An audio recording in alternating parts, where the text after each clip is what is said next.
Oh, oh, baby. We got we got Michael Pepper Tech Talk out there. So Michael Pepper knows that I'm live. YouTube just sent out the notification to Vibe Nation. So now Vibe Nation knows I'm live. StreamYard is telling me that I'm live. So now I know that I'm live. So we got all these factors conversion on one another to let you all know that we are live. As a CDF man just so eloquently put in the chat, we are live. And now we got Gabe Altier down there. What's up, Gabe? CDF man is in the cut. Gabe is in the cut. Good evening. 7 people watching. How are you all doing tonight? How are you all doing? Welcome to this. Oh, whoa! Is that? Oh my God, Stacy back. Hey, Stacy, how you doing? Wow, long time no see. I'm glad to see you back here tonight. Oh my goodness, that's what's up. Next level tech, what's going on, man? Let's not. Tech 702. I have not scheduled it yet. I don't even. I'm trying to decide whether or not I'm going to do it. If I do it, it'll be probably around the same time that Flossy Carter does his Sunday night stream. I don't think Flossy Carter's streaming tonight. He'll probably stream on New Year's Eve. I can't stream on New Year's Eve, so because I cannot stream on New Year's Eve, I'm probably going to stream tonight. So that stream, if it happens, it will probably be around 10, 11 Central Time. So be on the lookout if it happens. Haven't decided yet, but we shall see. More than likely, it's going to happen. And Gabe just said in the chat, this is the recap for the finale of The Mandalorian. If you have not seen The Mandalorian finale, you should probably leave. There are going to be spoilers. So if you haven't watched the show or you're not caught up, if you're not caught up with episode 8, there will be spoilers. There will be spoilers. There will be spoilers. So do not blame me if you get it spoiled. I'm telling you right now, there will be spoilers. All right. Joan, what's up, Joan? How you doing? How you doing? So, with the 11 people that I have in here, let's talk about episode 8 of The Mandalorian. So, the episode begins with the stormtroopers racing back to the town of Navarro with Baby Yoda in tow. It's kind of funny because normally you don't really hear the stormtroopers talk too much or have conversations with themselves, but these 2 particular stormtroopers were having conversations with themselves. For whatever reason, they stopped. They stopped before they got to Navarro or whatever. So they stopped along the way, and they were chit and chat. Actually, they had stopped before they reached Navarro. They stopped on some outpost somewhere. They were checking in with their command to see if they should advance further into town. Because remember, at the same time that they're bringing back Baby Yoda, Moff Gideon is giving his speech to the soldiers and the Mandalorian and Cara Dune and Grief Karga as they're trapped in a bunker or whatever. And so, you know, Moff Gideon giving his speech. The stormtroopers are trying to check in and see if they should come back into town. And they're like command post, their boss is like, no. Moff Gideon has already killed one soldier for interrupting him. Be advised, stand by. So they're standing by, having a chit chat with themselves, and baby Yoda's in the bag, making these cute little Baby Yoda noises. And these a-holes, one of these a-holes goes and smacks Baby Yoda upside his head while he's in the bag. And then the other dude like smack Baby Yoda. I'm just like, hold on, bro. Hold on, fam. See, this is where you lose me because y'all know the rules. You know the rules. Nobody, and I mean nobody, lays a finger on Baby Yoda. So both of these dudes smacking Baby Yoda around like he's a little punk. And it's infuriating. I'm just watching like, dude, I would jump through the TV and beat all y'all down right now. But you know. So, as the stormtroopers are waiting with Baby Yoda at this outpost to be allowed to come back into town, the droid shows up. IG-11 shows up.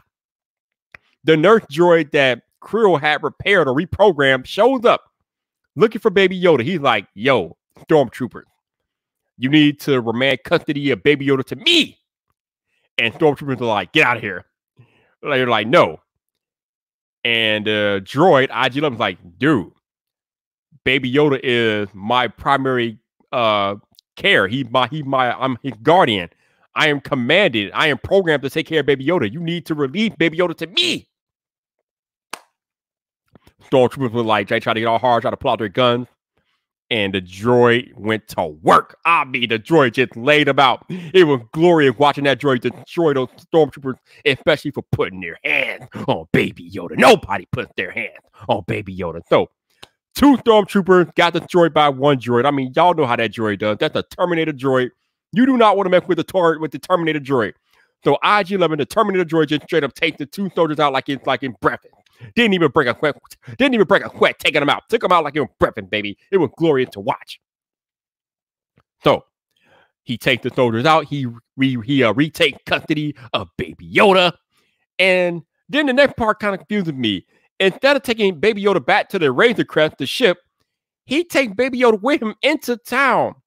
I guess he must have heard that the Mandalorian and the rest of them were in danger or were pinned down. So he takes Baby Yoda into town, pretty much take Baby Yoda into danger. But as he's feeding into town, he blasts the stormtroopers left and right. It's like crazy. He's like pew pew pew pew pew. He's like doing a little 360 head turn. Pew pew pew pew pew pew. Just straight blast the stormtroopers left and right. Rolls up in there, blast a few more stormtroopers, and then the Mandalorian and Cara Dune, they get out there, they start blasting stormtroopers themselves, things like that, and then eventually they are rejoined with Baby Yoda and the droid. They all like rejoin in the bunker and things like that. And crazy. But so while they're in the bunker here, they blasted like half the stormtroopers or whatever the case may be. Oh yeah, before we got to that point, before we got to the point of the droid rejoining Mandalorian and Cara Dune in the bunker, the stormtroopers had set up this special gun called I think it was called the E-Web or something like that. Apparently, it's a super powerful blaster or whatever. And Moff Gideon gave them until nightfall to surrender, or otherwise they're going to vaporize all of them. Apparently, the E-Web is some type of gun that vaporizes everything in its path. So they built this E-Web. They had it there. They were like, yo, y'all got until nightfall to surrender. If you don't surrender, we are vaporizing all of you. So it was about to get nasty.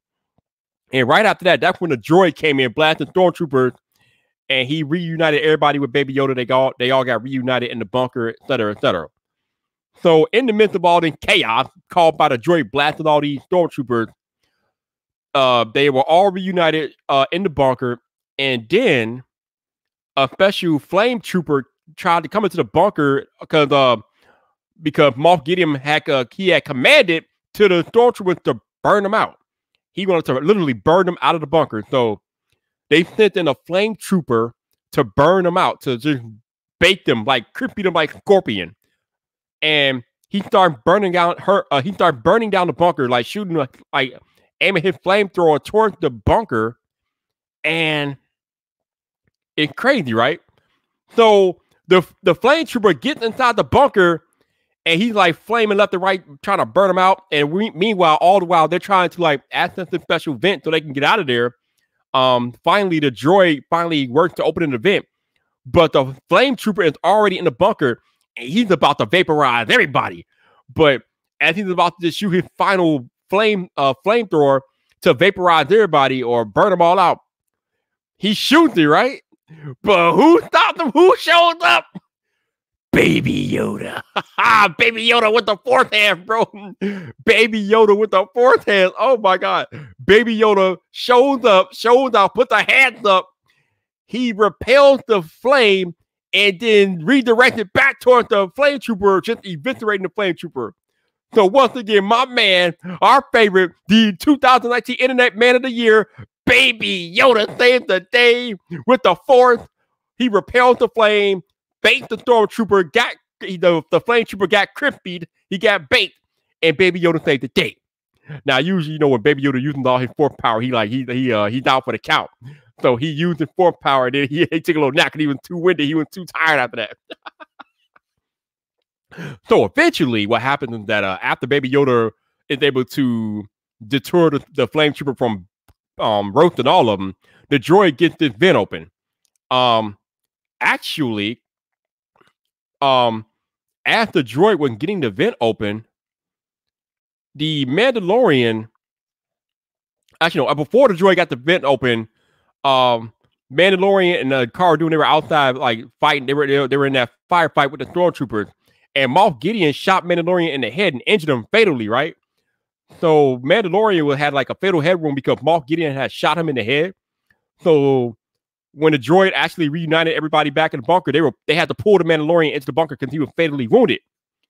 So after the droid opens up the vent so they can all get away, Mandalorian's like, go on without me. I'm not gonna make it, blah, blah, blah.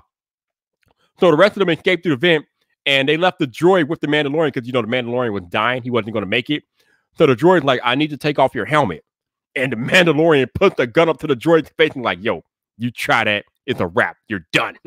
He's like, no living thing has ever seen my face. And the droid's like, bruh, I am not a living thing. Okay, I am a droid. So it doesn't matter if I see your face. So the Mandalorian finally let the droid take the helmet off. And he sprays this some type of healing powder or healing liquid on the Mandalorian's head so he can like heal him up or whatever. So once that happens, the droid is finally able to drag Mandalorian into the vent to get him to safety and things like that. So so the Mandalorian finally makes it to safety with the rest of them as they're going through the sewers and everything now, because now they're on the run. They're in the sewers, they're on the run. And I just need to figure out okay. All right. Somebody just brought me 5 coffees. So whoever you are, you didn't leave a name. Thank you for the donation. I appreciate you all. Usually I don't really mention it on these streams, but if you guys want to super chat and do things like that, the super chat is open, the coffees are there, so you can do that. But whoever brought the coffee, thank you very much. So they're all escaping into the sewers. And the Mandalorian, he's slowly healing because whatever that liquid stuff that the droid put on his head is starting to work. So eventually the Mandalorian is able to walk under his own power, and they're going through the sewers. And they get to a point in the sewers where they find a bunch of Mandalorian like helmets and gear just stacked in the middle, like they got just bomb rushed. Because throughout this entire time, the Mandalorians like, we can't escape unless we hook up with the rest of the Mandalorians. So that plan quickly went to hell when he found out that the rest of his brotherhood, his Mandalorian brothers, got like destroyed or ran away. And the only person that was left was the Mandalorian queen. I don't know what you call her, but the queen was down there. She was left. So she was like, yeah, they all got like, they all either some of them escaped or they all got killed by the Empire, things like that. So they're done pretty much almost. She said a couple of them might have gotten out, might have gotten away, but most of them got murked. So that one's that. So when they found the queen down there, he was like, come with us, come with us. And she's like, no, I must stay here and do what I gotta do. So in the midst of her staying there, the Mandalorian was telling her the story about how Baby Yoda saved him from the Mudhorn and how Baby Yoda was the cause of all the trouble, all the issues in the first place.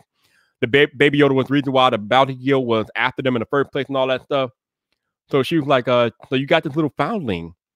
So yeah, she was like, yeah, Mandalorian, it is your job to train him and reconnect him with his race.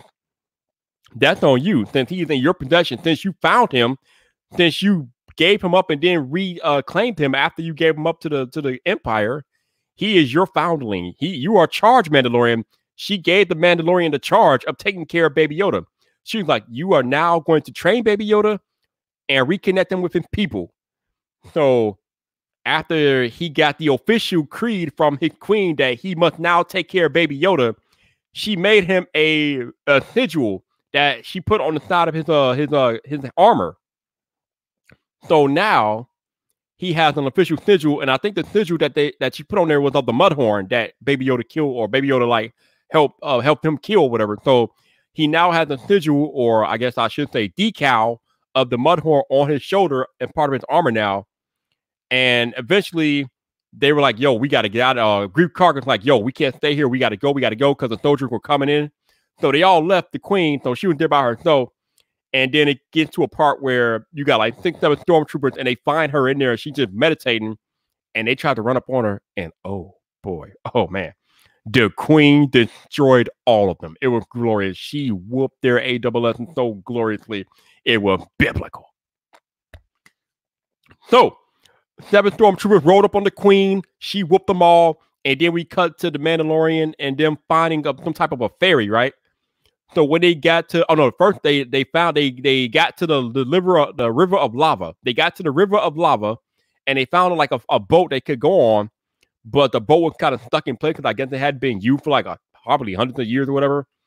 So Cara Dune ended up shooting the boat free of of the rock. So they finally got the boat free, and they got the boat free, and there was like a droid on the boat. I guess it was a fairy droid, but we all thought it was dead because it was just buried under some rock. So when they boarded the boat to like use it to cross the river of lava, the fairy droid came to life. It was like, whoa, they're like, oh, what the hell? So I think either the Mandalorian or Cara Dune was about to blast the droid, but the other droid, IG-11, was there, and he was able to translate what the fairy droid wanted.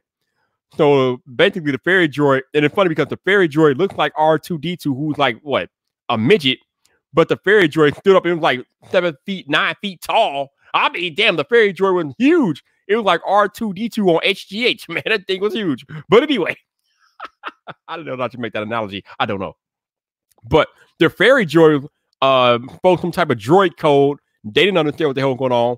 Luckily, the IG-11 was there with them, and IG-11 was able to translate what the fairy droid was trying to communicate. So IG-11 was like, yo, the fairy droid wants to know where y'all want to go.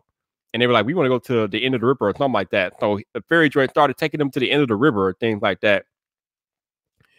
And it got to a point where I think they wanted to stop the boat, but the fairy droid kept moving. So they ended up shooting the fairy droid anyway. So the fairy droid got off.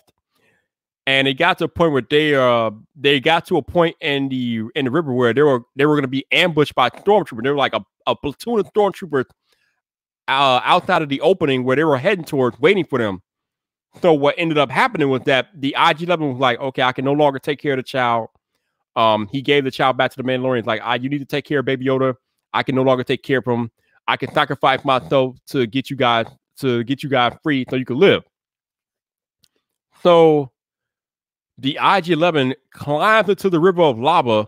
I mean, it's lava, so he's done. Like, once you climb into the river of lava, it's over with. But he climbs into the river of lava. He walked towards the end of the river where the opening is, where the stormtroopers are. And he walked outside where, like, 7, 8, 9 stormtroopers are waiting to ambush him.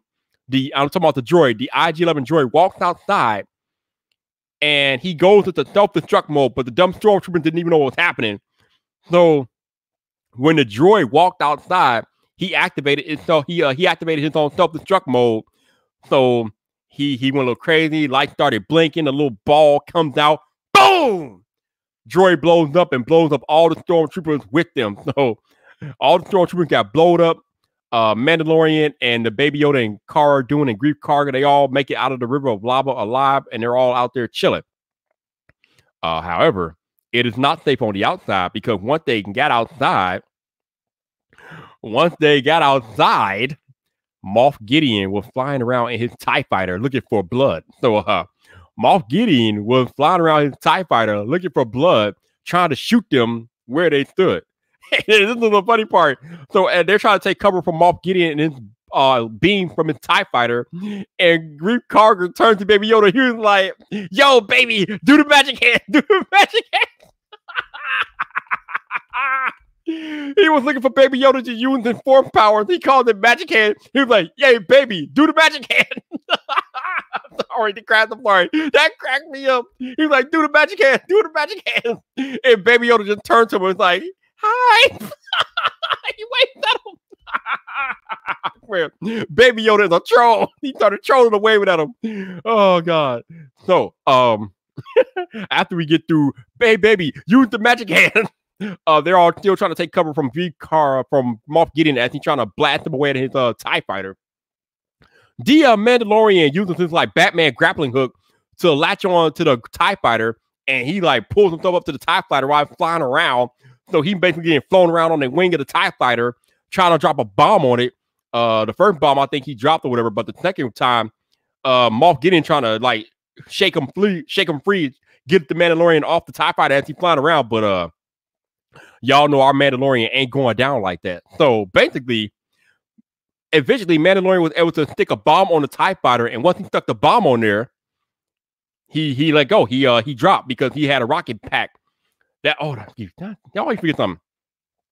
So before they left the Queen by herself, she gave the Mandalorian a rocket pack. So he was able to use the rocket pack to land safely after he let go of the TIE fighter. So the TIE fighter blew up because the Mandalorian put a bomb on it. It blew up. So it blew up and crashed.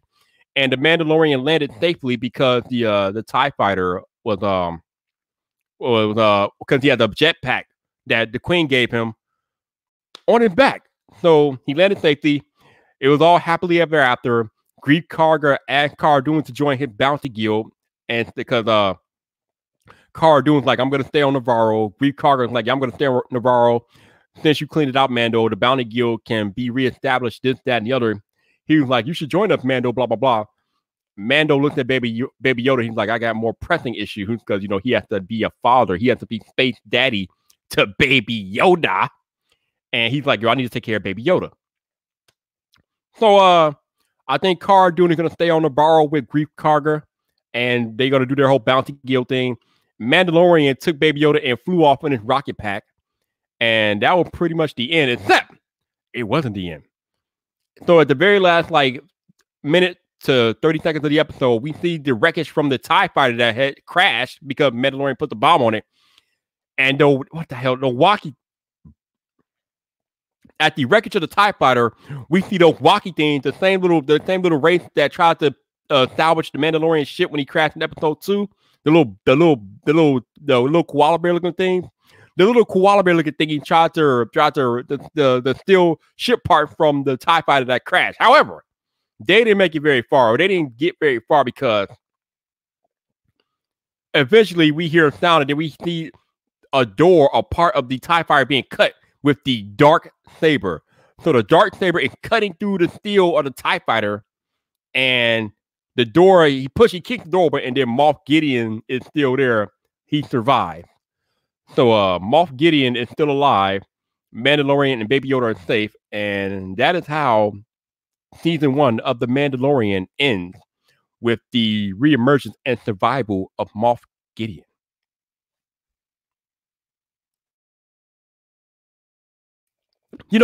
It's hard to explain this stuff because, even though these episodes are short, I'm always missing something. I always miss something, so I try to do the best I can. But I'm always missing something. But I think I got everything this time. So yeah. So the episode ends. Moff Gideon is still alive. The Mandalorian and Baby Yoda are I forgot something again. So actually, the Mandalorian and Baby Yoda made it back to the ship, and they fly away.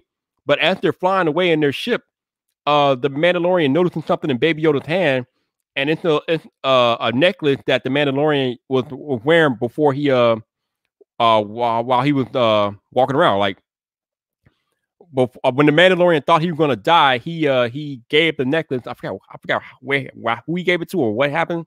I think he gave the necklace to the droid or something like that. I don't know where it happened, but somehow Baby Yoda got the necklace. So Baby Yoda was playing with the necklace that used to be the Mandalorians, but the Mandalorian actually let Baby Yoda keep the necklace. So that's how it ended, with them flying away and Baby Yoda having a new necklace. So baby Yoda now has neck jewelry.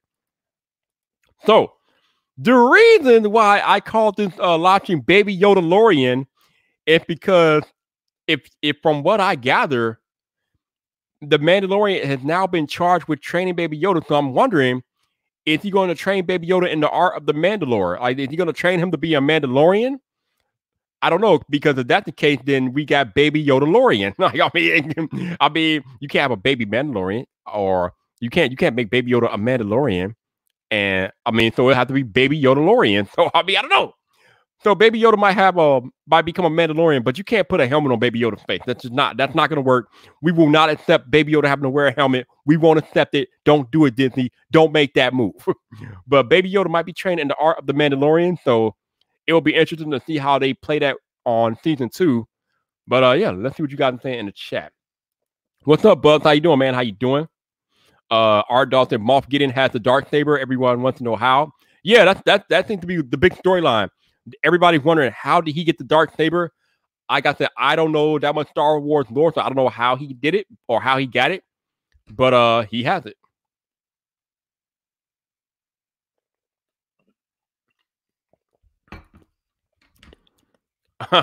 You know that dark saber is missing from Zach's collection. Yeah.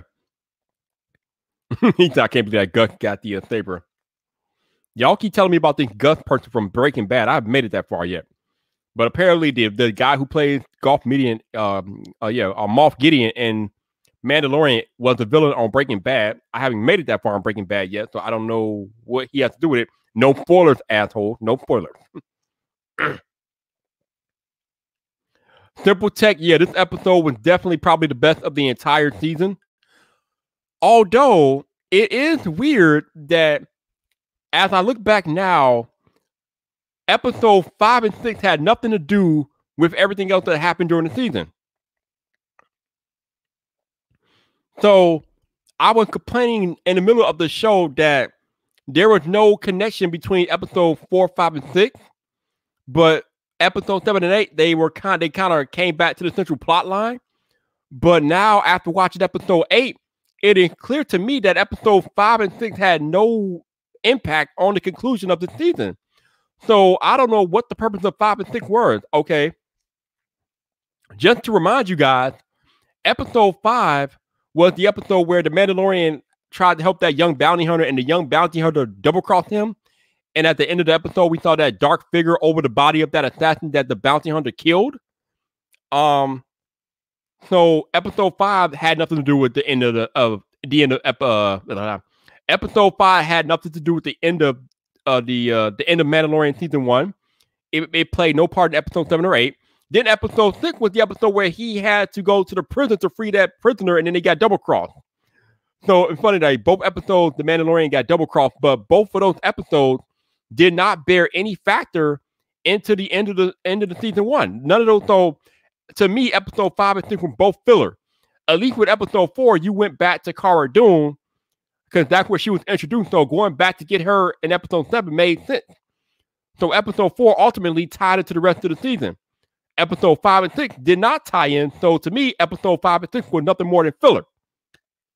I don't know how you have time to have filler in an 8-episode season, but apparently, I guess Disney felt like they needed some filler for episodes for an 8-episode season. That's kind of crazy. How do you have time to have filler in an 8-episode season? I don't understand that, but whatever. R-Dog said big sacrifice for Baby Yoda and the rest of them boss move. I don't know what sacrifice you're referring to. If you mean like the Mandalorian, like basically saying don't take me. I mean, yeah, but the droid ultimately healed him, so there really no sacrifice. But he was willing to, absolutely. Yeah, Zach was excited about the dark saber. Yeah, that thing looked kind of cool, man. Looks kind of cool. That's right, our dog. The Mandalorian is officially a daddy. Who's your daddy?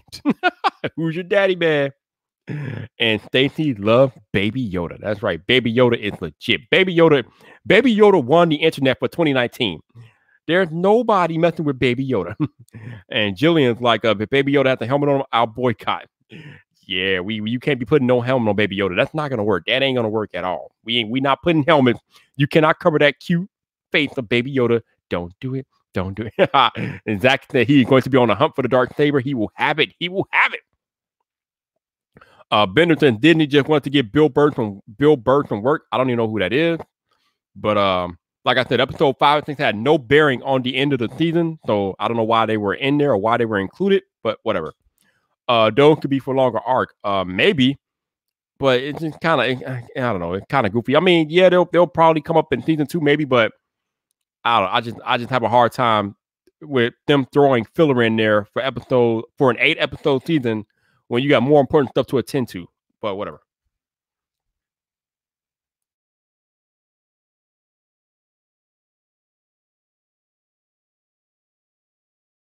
So, Buzz says that Baby Yoda can use a helmet as a spaceship. Probably. So, I was disappointed towards the middle of the show because, like I said, episode 4, 5, and 6 really didn't have any direct connection. But at least episode 4 came back up later during episode 7 and 8 with the reintroduction of Cara Dune. Episode 5 and 6 was absolute filler. They had no impact. So when you have an 8-episode season with 2 filler episodes, which means 75% of the episodes were actually related per se, I felt like the Mandalorian season 1 was pretty good. I could have done without the filler episode because ultimately they had no purpose, but still on a scale of 1 to 10, I would probably give Mandalorian a 9. I mean, it's kind of hard to argue with Baby Yoda. I mean, Baby Yoda, the show is called Mandalorian, but I think it's pretty clear, evidently right now, that the show should be called the Baby Yoda. Okay. Because Baby Yoda was the central plotline of the entire series. And he will be the central plotline of the entire story going forward. So if Baby Yoda's show, nobody cares. Nobody gives a monkey's nipple about the Mandalorian. We all care about what happens to Baby Yoda. Baby Yoda is protected by the internet, okay? It's funny because there's nothing that Disney does not understand that Baby Yoda is now untouchable. If you harm Baby Yoda, if you put a hand on Baby Yoda, if Baby Yoda's in danger, Disney is in danger. You cannot. Baby Yoda has reached untouchable status. Baby Yoda is a made man. You can't touch. Baby Yoda is protected by the internet. The internet will protect Baby Yoda at all costs. You cannot mess with Baby Yoda. So nobody cares about the stupid Mandalorian anymore. The show should be called The Baby Yoda. That's what it should be called. Or call it The Baby Yodalorian, okay? I mean, I don't care what you call it. Baby Yoda needs to be in the title. Because the show from this day forward is all about Baby Yoda. Baby Yoda is the central plot line. He is the central piece in the story. So call the show what it is. It is now the Baby Yodalorian, damn it. That's what it should be called.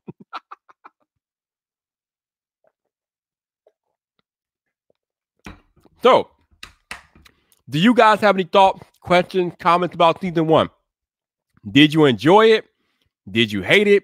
Did you care? Let me know what you guys think in the comments. What did you think about season 1? Are you looking forward to season 2? I'm glad they tied up loose. I'm glad they tied up some of the loose ends in 7 and 8. So now I have a reason to look forward to season 2 because after episode 6, I was about done, bro. I'm like, this is crap. I have no reason to be invested into season 2. But after watching episode 7 and episode 8, I now have a reason to be vested into episode 2. I now have a reason to give a care about season 2 now. I said episode 2. I now have a reason to care about season 2. I didn't have that after episode 6, but after episode 8, I now have a reason to care about season 2. So are you guys looking forward to season 2? Do you care about a season 2 of The Mandalorian? Let me know. Let's see. Buzz says Superman now is The Witcher. I don't know if I can continue it. I can't. I'm not really gonna get into The Witcher too much, but I mean, I enjoyed it. I binge watched it last weekend. I thought it was pretty good. Hard to follow, but still a good show overall. Let's see. Yeah, they're already halfway through filming season 2 of The Mandalorian. So season 2 of The Mandalorian is coming next fall, they said. So it is coming very quickly. Well, not very quickly, but it's coming next fall. So it'll be back before you know it. But let's see. Janosin says, I wish The Mandalorian had better writing and more complexity, like the morning show, while keeping the rating PG-13. Yeah, like I said, the episode 5 and 6 had no bearing on the story, so I don't know. Like I said, that was kind of a loss for me. That was time wasted that I'm not going to get back. Like somebody said earlier, they might pay it off in season 2, but I mean, we're talking about season 1, so I don't know. Art Doll says, yeah, season 2 is on now. I can't wait. Well, it's not on now, but it is being filmed, and they're halfway through filming, so it will be back on in the fall of 2020. Joseph Hardin said season 1 was good but not great. I'm invested in season 2. Okay, yeah. Like I said, after episode 6, I didn't care. But after watching the last 2 episodes, I now have renewed interest in a season 2. So I'm interested to see where they go with season 2. But I mean, my expectations are tempered. I don't know what they're gonna do, but I'm not like super excited. But I am interested to see where they go in season 2. Buzz says he is down for season 2. Okay. Art Dawson, it sounds like it'll be back earlier than normal, which is cool. No, I mean, no, not really, because it's coming back in fall. It launched in the fall and coming back in fall, so we gotta wait about a little under a year. So it's about normal for these shows. So next fall it'll be back. Janosin says Disney should start competing with shows with that target adult audiences. They can't. That's not Disney brand. Disney branding kids. So everything that Disney does has to be going to be tailored and tailor made for kids. It is what it is. I mean, they can't really do anything to like get away from that too much. They can't be like Apple TV and start cursing and being shouting MFers and things like that. You will never find that content on Disney. Disney is not about that life. There's a reason why Disney is a multi-billion-dollar empire because they cater to kids, you know. So I don't think Disney, the content of Disney shows is going to change like that. They're not going to go over a PG-13 rating because that's not their target audience. That's why there will always be a place for services like Netflix and Apple TV Plus because they can reach the target demographic that Disney Plus just cannot reach. Joseph, Disney is missing out on a demographic, and sure they can set up the app to have parental controls. I don't. Okay, let me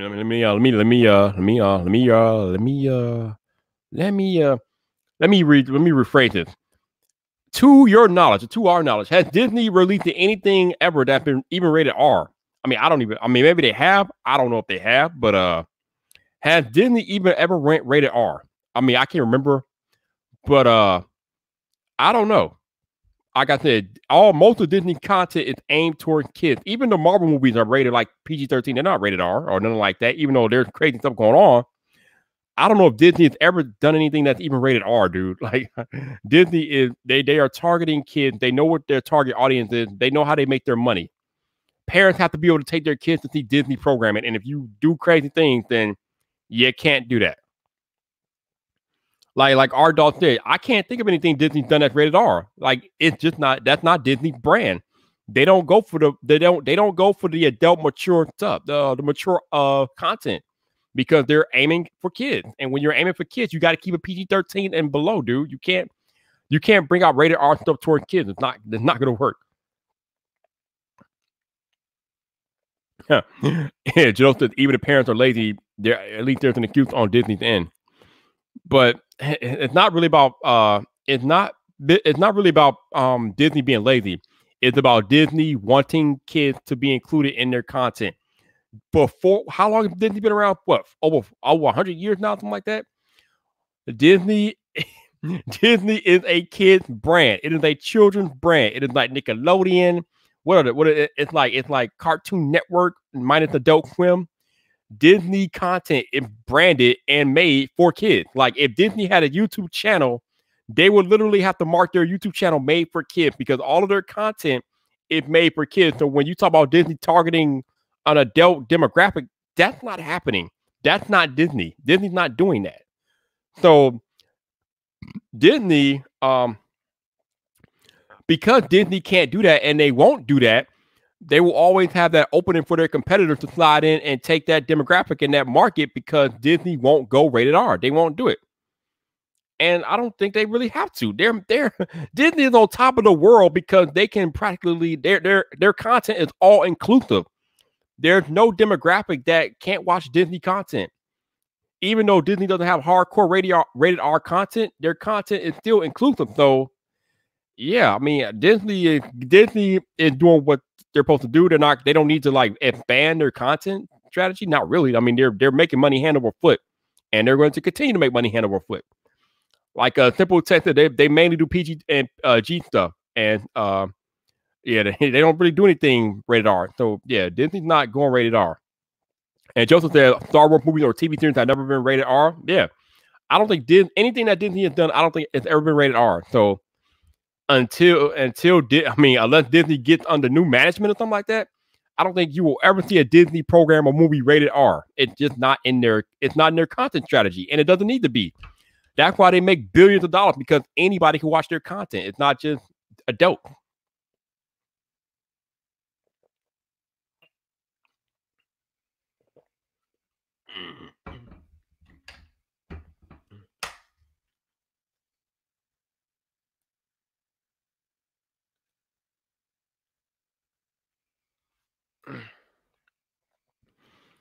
So you said it doesn't need to be rated R. It needs to be smarter shows. I mean, I guess, but when you start talking about adult audiences and things like that, adult audience is not really what Disney does, dude. I mean, I don't really know how you can get more adult and be and stay within the framework of what Disney has established. Because Disney has never really done adult smart content like that. They've always done like family content. Disney is a family brand. Like when you think about Disney movies and shows, it's all about family and including your family. And smarter shows don't that doesn't really tie into being a family brand. So I just don't know how they can do that and still be family. But I mean, there are smart people over there. They can figure it out. So Gadget Beard said they own Deadpool and they're not going to change Deadpool. They're going to change it a little bit if it's going to be in a Disney brand like that. They can't be doing that stuff they did on Deadpool and have that on a Disney umbrella. Hell no, not a chance, dude. It's not happening, bro. Some of the stuff in Deadpool and the language and stuff. Oh no, fam. That's not Disney brand. that will definitely be changing. That's not that a little bit. They're going to have to change a little bit. All right, so Bender Two says they never put out an R-rated movie under Disney, but they distribute rated R movies. Okay, but I'm talking about when we talk about Disney properties, you will not find a Disney property that will be rated R. It's not happening, dude. Like Simple Text said, it's not in the company's DNA or ink. It's not. Disney is a family brand. It's not. They don't do that stuff. You know, I want Disney shows that make you think. Yeah, like I said, I don't. I mean, I'm not saying it can't happen. I'm just saying that I don't. You know, I don't think that you're gonna find what you're looking for. You're gonna get what you're looking for from Disney. That's just not. Like I said, it's not within their brand to produce something like that that'll make you think that's more analytical, more like more intellectual. Like I think you're looking for like a more intellectual, like brain stimulating product from Disney. And that again, that goes outside of the whole family brand. Like when you're watching a Disney program, you're not really there to think. You're just there to be entertained. Disney is an entertainment company. Their content is there to entertain you. It's not really there to make you think. They want to entertain you and your family. And to go outside of that will be outside of the Disney brand content strategy. They just don't do that. So I think you're going to be hard pressed to find Disney programming that makes you think, because when they get to that point, it goes outside of the entertainment brand. So I don't know. I could be wrong though. We'll find out. I don't know. I mean, oh man, I don't know, man. You know that they control all the cool brands now. yeah, and yeah. Unfortunately, they're going to water them down. There's a lot of people that are mad at Disney for having the rights to Star Wars. I mean, a lot of Star Wars fans are upset at this new trilogy under Disney. They are pissed because they feel like Disney kind of messed up Star Wars. So I don't know, man. I don't know. But I'm about to get out of here. I know my man Zach Talk Tech is doing a live streaming here in about a half an hour. So you all might want to go hang out with Zach and see what he's doing for CES. Can't talk.